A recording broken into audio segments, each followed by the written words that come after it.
Assalamualaikum warahmatullahi wabarakatuh. Allahumma sholli ala Sayyidina Muhammad wa ala ali Sayyidina Muhammad. Pemirsa yang dirahmati Allah, marilah kita simak ceramah dari Ustadz Dasat Latif dengan tema Sabar itu apa? Sebelumnya marilah kita perbanyak sholawat minimal 1000 kali sehari, agar hidup kita penuh barokah dan mendapatkan syafaat kelak. Jangan lupa berikan dukungan kepada channel kami dengan memberikan super thanks seikhlasnya. Semoga menjadi amal jariah bagi Anda. Selamat menyaksikan. Apa itu sabar, Ustadz? Apakah sabar lagi sikir-sikir di masjid ditempelin kepalanya? Saya sabar, bro. Bukan sabar itu beleng-beleng. Lalu apa itu sabar? Allah mendefinisikan alladzi idza asabatu musibah qalu inna lillahi wa inna ilaihi raji'un. Itu pertama, ucapkan dulu itu. Ada masalah rumah tangga, bertengkar suami istri, anak menjengkelkan, maka ucapkan pertama inna lillahi wa inna ilaihi raji'un. Supaya dia berbekas di hati, ucapkan dengan pasti, ucapkan secara baik dan perdengarkan telingamu sambil kau usap dadamu. Coba amalkan. Bapak ucapkan inna lillah tapi kan tidak ikhlas. Apa artinya itu, bos? Ya, bertengkar dengan suami. Innalillahi wa inna ilaihi raji'un. Kata saya tidak mati. Bapak belajar ini, saya sabar dengan innalillahi. Coba ibu amalkan deh. Coba bapak mulai besok amalkan. Begitu ada persoalan, masalah dalam rumah tangga kita, itu dulu lisanmu ucapkan innalillahi wa inna ilaihi raji'un. Usap dada, pasti ada efeknya. Jangan juga kau lihat mukanya suami baru kau bilang innalillahi wa inna. Salatullah, salamullah ala toha Rasulillah. Salatullah, salamullah ala Yasin. Ibu bapak, saudara-saudara sekalian, percayalah tidak ada manusia yang tidak ada masalahnya dalam rumah tangga. Bohong kalau ada orang bilang tidak ada masalah saya di rumah tangga, bohong. Saya kasih contoh, bapak-bapak istri cantik, bapak pikir bukan masalah? Masalah, Pak. Digoda orang. Apalagi kalau suaminya jelek, pasti lebih masalah. Berarti bagus kalau jelek istri. Oh, masalah juga itu, Pak. Dihina orang. Kita lagi yang malu jalan sama dia. Duluan aja, Dek, nanti ketemu di gedung. Pas sampai istrinya di gedung, mana kau, Bang? Nggak jadi, saya mencret, Dek. Istri cantik masalah, istri jelek masalah. Berarti bagus kalau tidak ada istri. Masalah besar, Pak.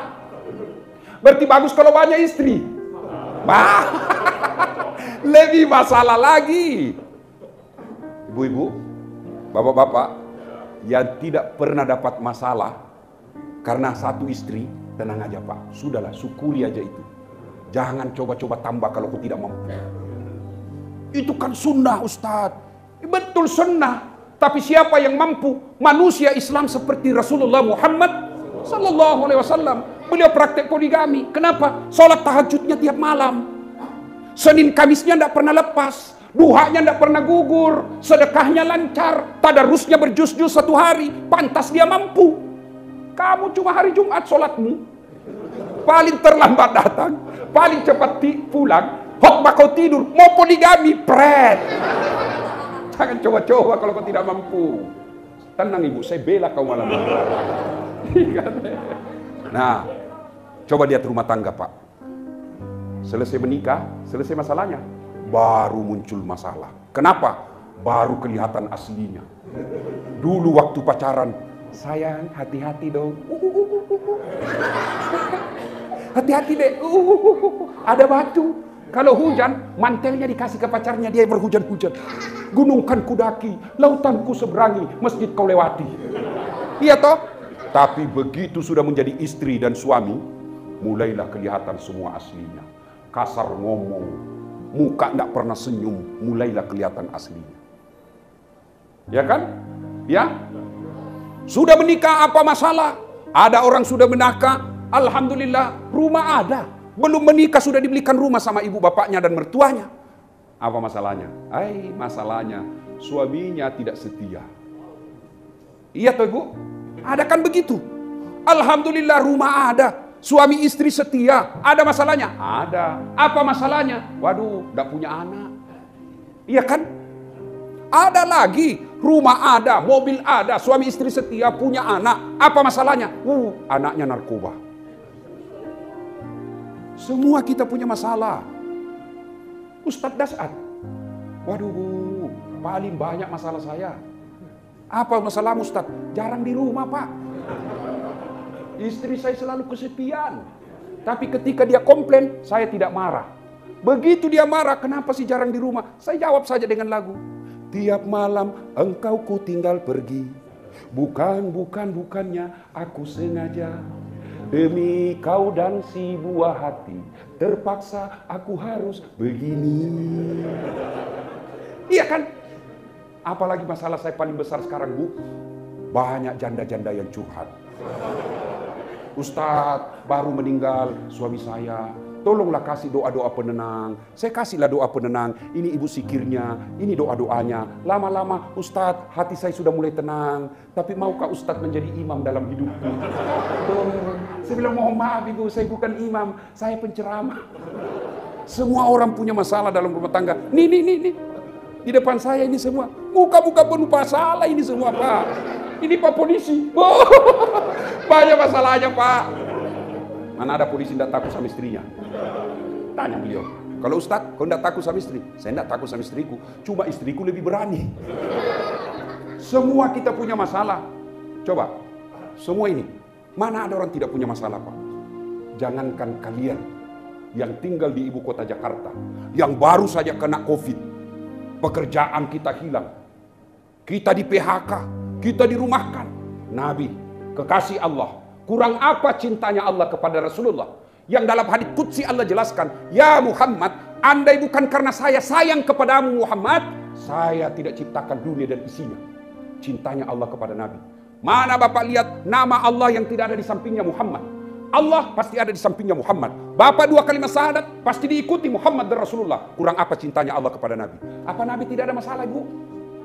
Apa Nabi tidak punya masalah? Allahu Akbar, dari masalah ke masalah.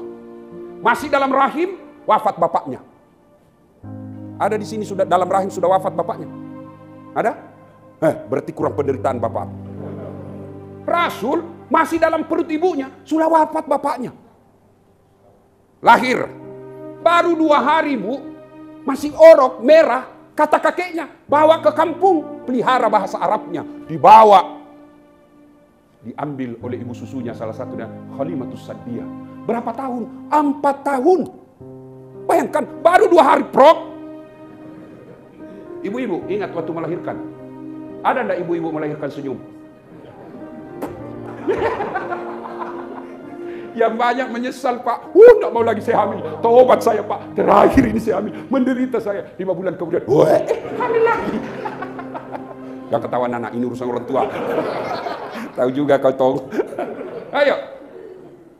2 hari dilahirkan, diambil ibu susunya. 4 tahun.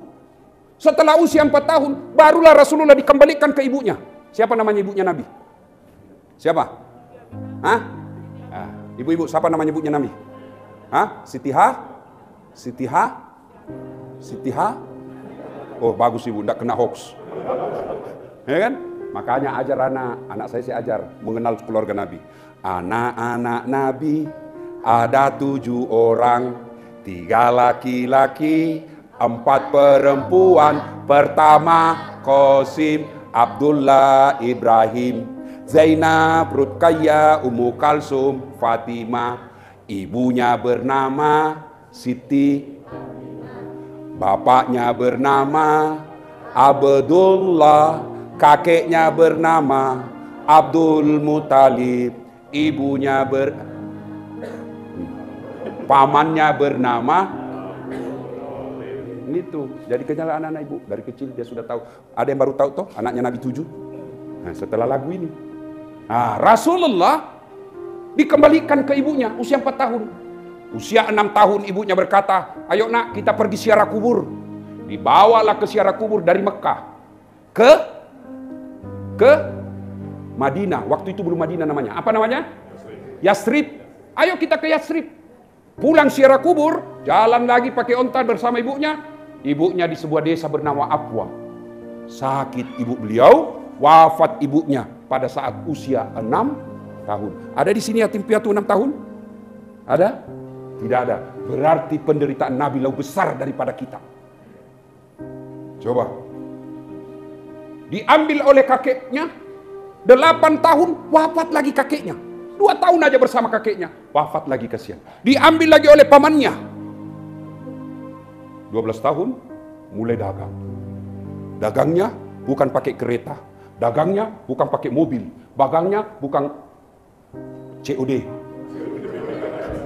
Dagangnya pakai onta.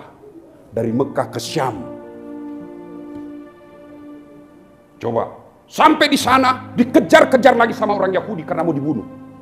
Rasulullah masih remaja, sudah beberapa kali uji percobaan bunuh.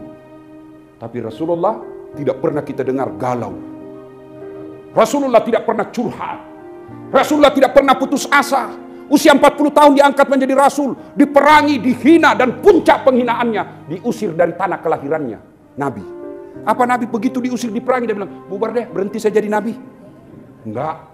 Tapi ketika Nabi ada masalah, apakah Nabi putus asa?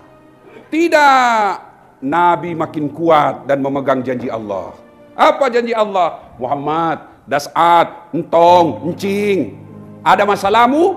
Allah minta 2 hal. Ada persoalan dalam rumah tanggamu, ada persoalan dalam hidupmu berumah tangga, ini loh kau pakai. Apa? Ista'idhu bisabri wassalah. Sabar, sabar, sabar, sabar. Perbaiki solatmu, saya yang selesaikan masalahmu. Itu janji Allah, bukan janji caleg. Kalau caleg janji, andai boleh kita dijanji sorga, sorga pun dijanjinya. Begitu terpilih, tidak pernah lagi muncul. Ada begitu di sini? Ada begitu di Jakarta? Salah kamu sendiri, kenapa kau pilih? Ya. Maka begitu ada masalah, yang pertama, tingkatkan kesabaran. Apa itu sabar, Ustaz? Apakah sabar lagi sikir-sikir di masjid ditempelin kepalanya? Saya sabar, bro. Bukan sabar itu beleng-beleng.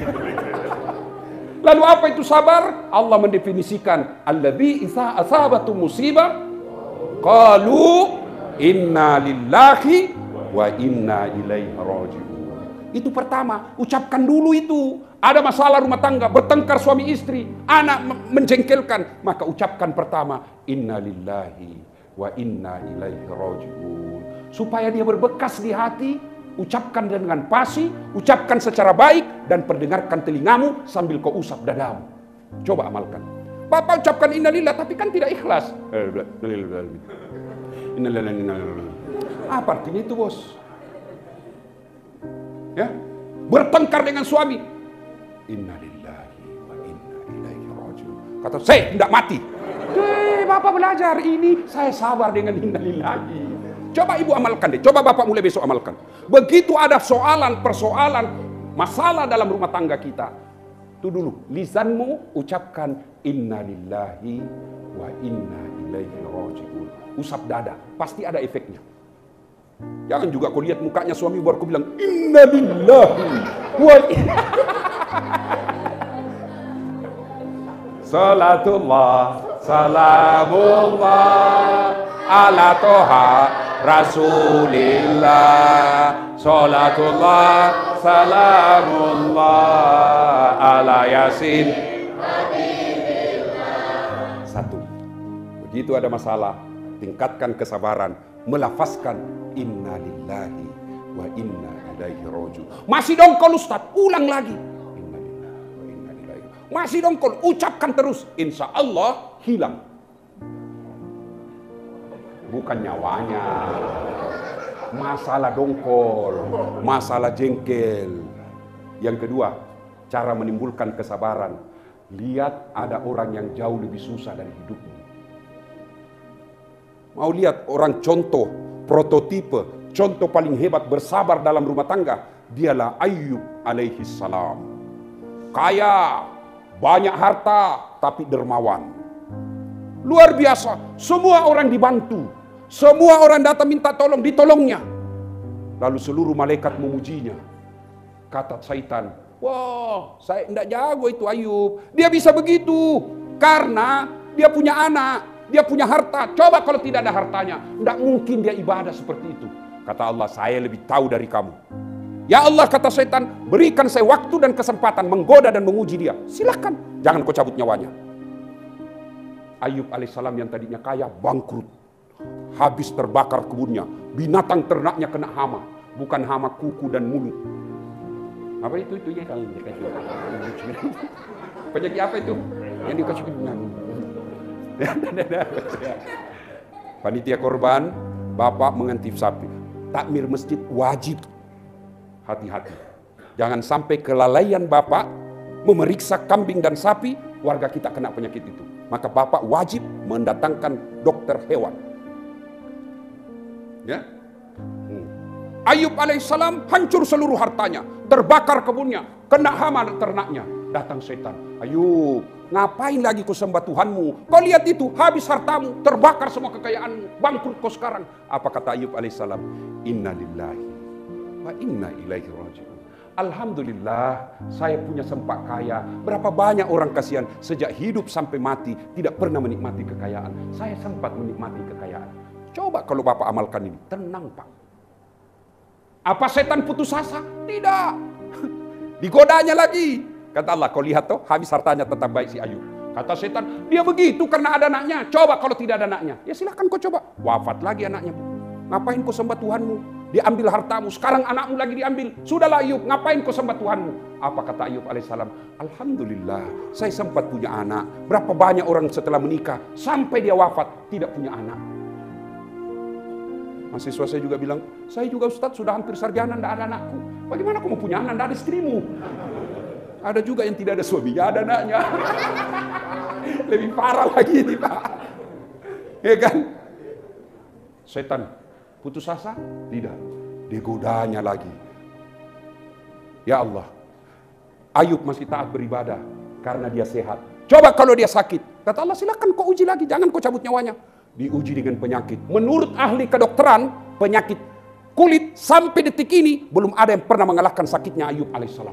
Apa Ayub putus asa? Tidak, datang setan. Ayub, hartamu diambil, anakmu sudah meninggal, sakit kau lagi, ngapain kau sembah Tuhanmu? Apa kata Ayub alaihissalam? Inna lillahi wa inna ilaihi raji'un. Alhamdulillah, saya sempat sehat. Berapa banyak orang dari lahir sampai wafat tidak pernah sehat. Tenangkan perasaan. Apa setan putus asa? Tidak. Digoda lagi satu kampung pak. Saudaraku, kalau kau biarkan Ayub di kampungmu, kalian semua akan ketularan. Usir Ayub. Datang kepala desa.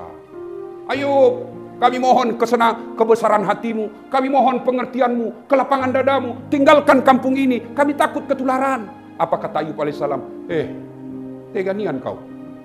Tunjukkan kepalamu, siapa di antara warga kampung ini yang tidak pernah saya bantu. Ayo tunjuk matamu, siapa di antara kalian yang tidak pernah saya bantu? Kalian semua saya pernah bantu. Masa ketika saya sakit kau usir saya? Baiklah, kalau begitu. Pergi Ayub alaihissalam. Digoda lagi sama setan. Ayub, ngapain lagi kau sembah Tuhanmu? Sudahlah, diambil hartamu, diambil anakmu. Sekarang kau sakit, diusirnya lagi kamu. Apa kata Ayub alaihissalam? Inna lillahi wa inna ilaihi raji'un. Alhamdulillah saya sempat akrab sama mereka. Apa setan putus asa? Tidak. Digodanya lagi. Apa? Istrinya lagi dihasut. Kau tinggalkan suamimu. Kalau kau terus, kamu bisa ketularan. Istrinya berkata, bang, berdoalah bang.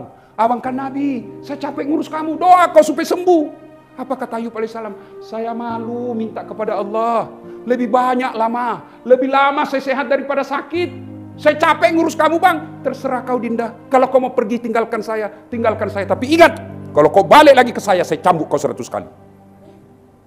Bayangkan Pak, istri semacam ini, kalau belum mati jangan dikubur Pak. Waktu kaya suaminya, waktu masih aktif, sayangnya. Begitu sudah pensiun suaminya, lewat depan rumah tidur suaminya, lagi baring-baring nonton, di sampingnya ada kucing, dia tendang itu kucing. Apa ini kucing? Tidur aja kerjanya. Kucing ditendang suaminya tersinggung. Dia tinggal istrinya. Apa setan putus asa? Tidak, digodanya lagi. Apa kata Ayub? Alhamdulillah, saya sempat memiliki istri yang pernah mengurusi saya. Ya dia capek ngurus saya, ya wajarlah. Yang penting saya pernah merasakan nikmat punya istri yang baik. Kalau dia mau pergi, inna lillahi wa inna ilaihi raji'un. Lalu Allah sampaikan, kau lihat itu iblis, kau lihat itu setan, hebat kan hambaku? Lalu Allah panggil malaikat Jibril, Jibril, kau turun hentakkan kakinya Ayub, hentakkan kakinya di tanah. Lalu dihentakkan dengan izin Allah, keluar air dari hentakan kaki itu. Lalu Allah perintahkan, sumbat itu air yang keluar dengan bajumu. Setelah itu bajumu yang basah itu usap ke seluruh tubuhmu. Dengan izin Allah sembuh Ayub alaihissalam. Setelah melalui cobaan, Allah mengangkat kembali derajatnya, sembuh, berniaga, sukses kembali. Datang lagi istrinya. Ada istri begitu di sini. Masya Allah. Apakah Ayub marah? Tidak. Ayub ingatkan janjinya. Dinda, saya pernah ingatkan kau kan, kalau kau balik, saya hukum kau 100 kali cambukan. Maka Ayub alaihissalam mengambil lidi. Tahu lidi? Mengambil lidi 100 helai. Lalu dikumpul menjadi satu, diikat, lalu dipukul ke istrinya. Sekali sama hukumnya 100. Kemana dia pukul? Pak! Wajahnya tidak. Kemana dia pukul? Tek! Perutnya tidak. Tapi Ayub alaihissalam berkata, sayangku, angkat kakimu, perlihatkan telapak kakimu. Lalu Ayub alaihissalam memukul telapak kaki istrinya. Asik. Selesai. Cobaan.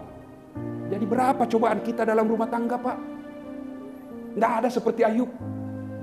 Ini baru diuji, baru sakit gigi. Tuhan, kenapa saya yang sakit? Kenapa bukan tetangga saya yang tukang tipu? Jangan kau urus hidupnya orang. Kenapa anakku yang meninggal? Dia baik. Kenapa anak saya kena COVID, ya Allah? Kenapa bukan anaknya tetangga yang tukang judi? Jangan. Lebih ucapkan inna lillahi wa inna ilaihi raji'un. Cara menimbulkan kesabaran. Lihat orang yang lebih susah dari kita.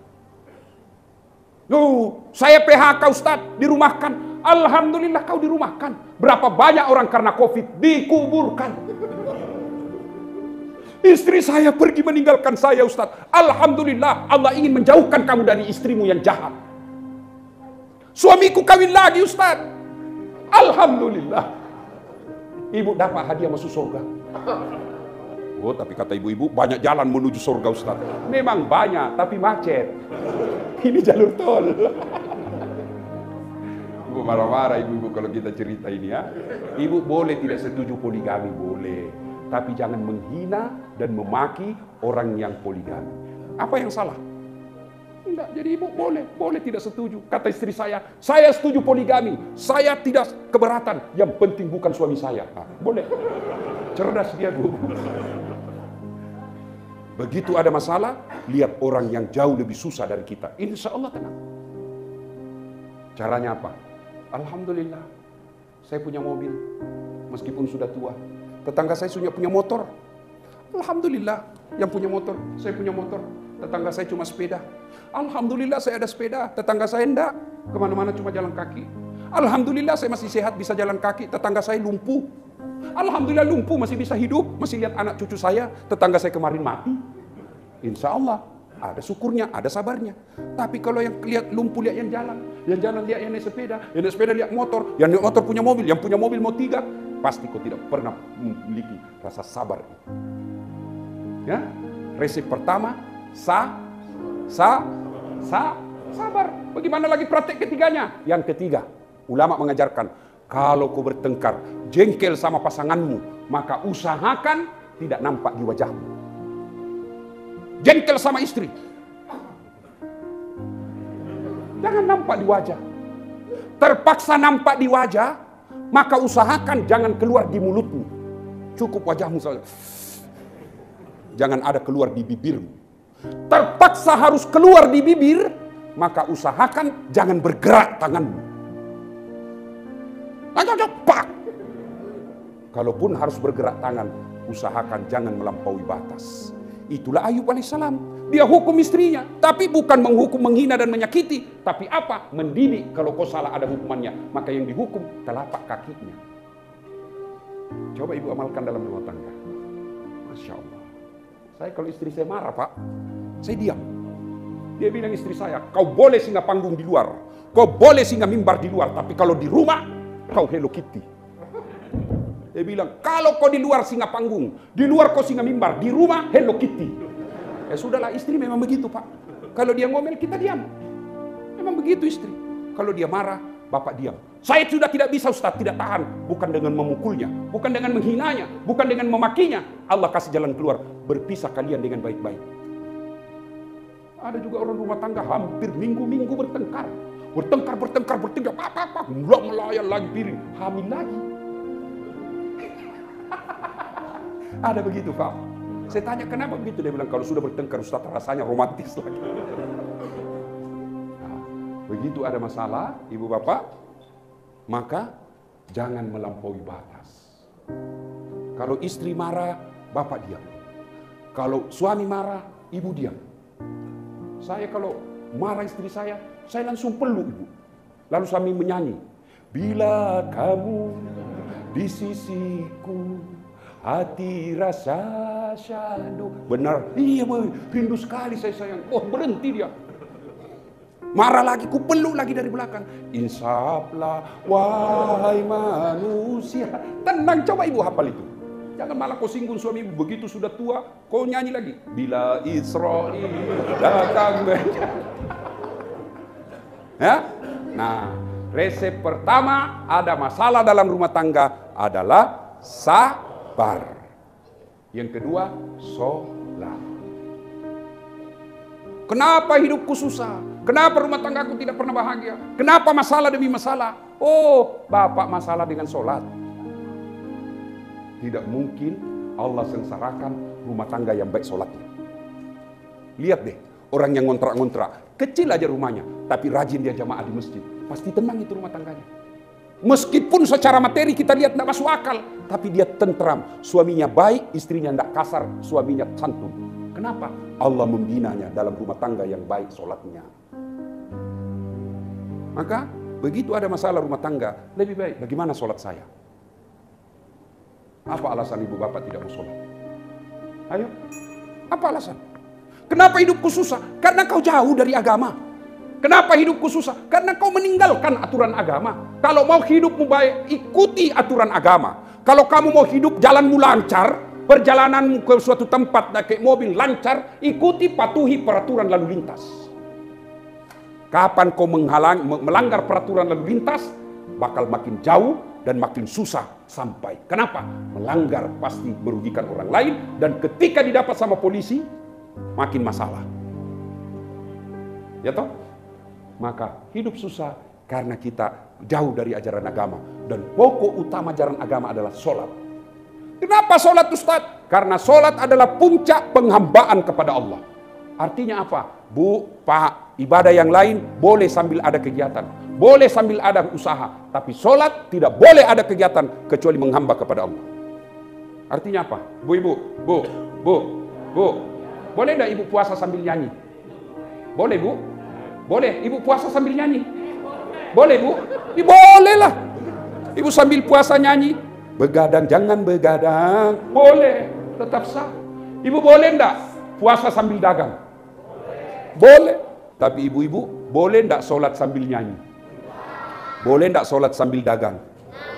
Allahu Akbar. Darah muda, darahnya pada remaja yang selalu orang gila. Iya toh? Iya? Nah, begitu ada masalah dalam hidup ini, perhatikan sholat. Saya sholat, Ustaz. Betul ibu sholat tapi main-main. Allah. Waleh. Ya kana berdua ya. Ihdinas siratal mustaqim. Siratal ladzina.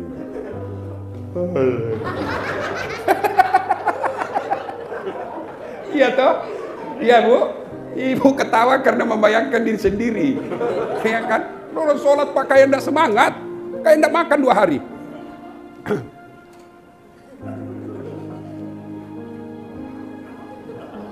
Coba kalau Bapak semangat, duduknya bagus. Allah. Tapi kan kita sholat kayak main, yang penting gugur kewajiban. Sholat bukan ingat Allah, tapi apa? Ingat kunci. Allahu Akbar. Rakaat kedua, kunci motor. Waduh, ada di belakang. Nah kunci. Pasti sudah Akbar. Lama pula ini Pak Imam. Iya toh? Iya. Allah, sendal. Aduh, sendal baru pula. Maka sebelum sholat, semua hal-hal yang bisa mengganggu, tinggalkan. Bahkan kalau Bapak merasa ngantuk betul, ngantuk berat, boleh Bapak tidur dulu. Daripada ibu Bapak sholat dalam keadaan ngantuk, begitu. Sudah tahiyat atau belum? Sudah tahiyat atau belum? Boleh. Maka begitu rumah tangga penuh masalah, yuk lebih baik koreksi sholat. Saya sholat Ustaz, betul sholat, tapi tidak ikhlas. Hayya 'alas sholat. Asar lagi. Baru kita sholat duhur, tidak ikhlas.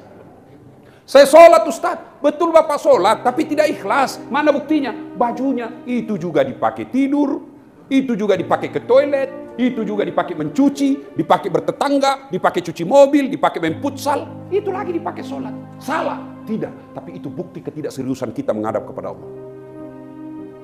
Maka jangan heran 20 tahun sholat tidak bisa lepas dari kredit hidupmu.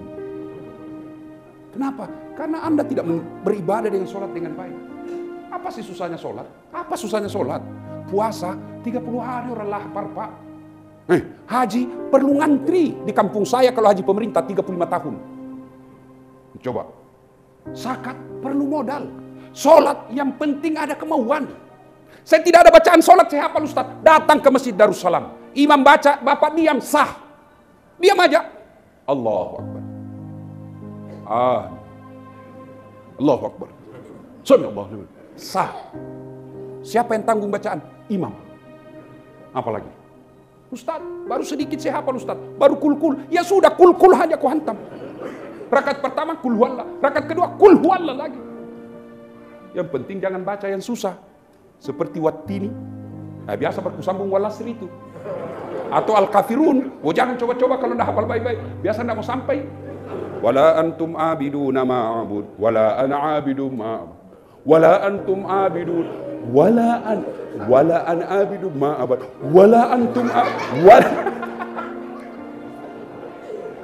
Salatullah salamullah ala toha rasul.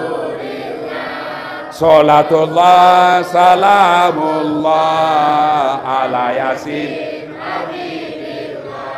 Ada orang kaya, banyak hartanya, terkenal, pejabat tinggi, tidak sholat. Sindir aja. Sebatang pohon, daunnya rimbun, lebat bunganya, serta buahnya. Walaupun hidup 1000 tahun, kalau tak sembayang, apa gunanya? Walaupun hidup 1000 tahun, kalau tak sembayang, apa gunanya? Jadi ibu, kalau suami pergi cari nafkah, masuk waktu duhur, telepon. Bang, saya baru dengar ceramah semalam. Salah satu sebab hidup kita ini setelah saya yakin, gara-gara sholat bang. Bang, sholatlah. Saya bangga punya suami seperti abang. Tapi saya malu kalau abang tidak sholat. Oh, itu baru istri baik. Salam sayang selalu dari istrimu di rumah. Pernah WhatsApp begitu? Pernah? Alim WhatsApp, jangan lupa singgah cari minyak. Ayo, adik-adik sekalian, datang bapak ndak sholat, kamu lihat dia ndak sholat, singgung aja dia. Lagu yang tadi, walaupun hidup 1000 tahun, sudah. Bang, dek, saudaraku, kalau artis, orang kaya, pejabat tidak sholat, orang masih bilang, harapanlah, dunianya bagus, terkenal, banyak duitnya, tinggi jabatannya, meskipun di akhirat dia sengsara. Tapi paling tidak, di dunia dia sudah dapat. Tapi kalau sudah miskin, jelek rumahnya, ngontrak-ngontrak, tidak terkenal, istrinya suka ngomel, bau mulutnya, nggak sholat lagi. Ayo, apa alasan nggak sholat? Nggak ada, kecuali malas. Saya kan nggak bisa kena air Ustaz. Allah kasih keutamaan, silahkan kau tayamum. Saya tidak bisa berdiri Ustaz. Allah kasih keistimewaan lagi. Kau duduk aja, sholat duduk. Nggak bisa juga duduk Ustaz, ada bisul. Baring. Saya juga tidak bisa baring Ustaz. Sholat pakai isyarat. Mana yang disebut sholat pakai isyarat? Matanya aja yang goyang-goyang Pak. Allahu Akbar. Sami Allah. Allahu Akbar. Itu boleh sholat pakai isyarat. Masih juga tidak bisa Ustaz. Allah kasih lagi keringanan. Silakan kau sholat dalam hati. Mana lagi cara sholat dalam hati? Seluruh bacaan sholat kau baca aja dalam hati. Matamu sudah tidak gerak, badanmu sudah tidak gerak. Tidak bisa juga sholat dalam hati Ustaz. Ambil kain putih, bungkus, bawakan di bata. Ya, sholat. Dua ini pegang baik-baik, bawa pulang. Tingkatkan kesabaran, perbaiki sholat. Insya Allah, Allah yang selesaikan masalah dalam rumah tangga. Demikian, lebih dan kurangnya mohon dimaafkan. Assalamualaikum warahmatullahi wabarakatuh.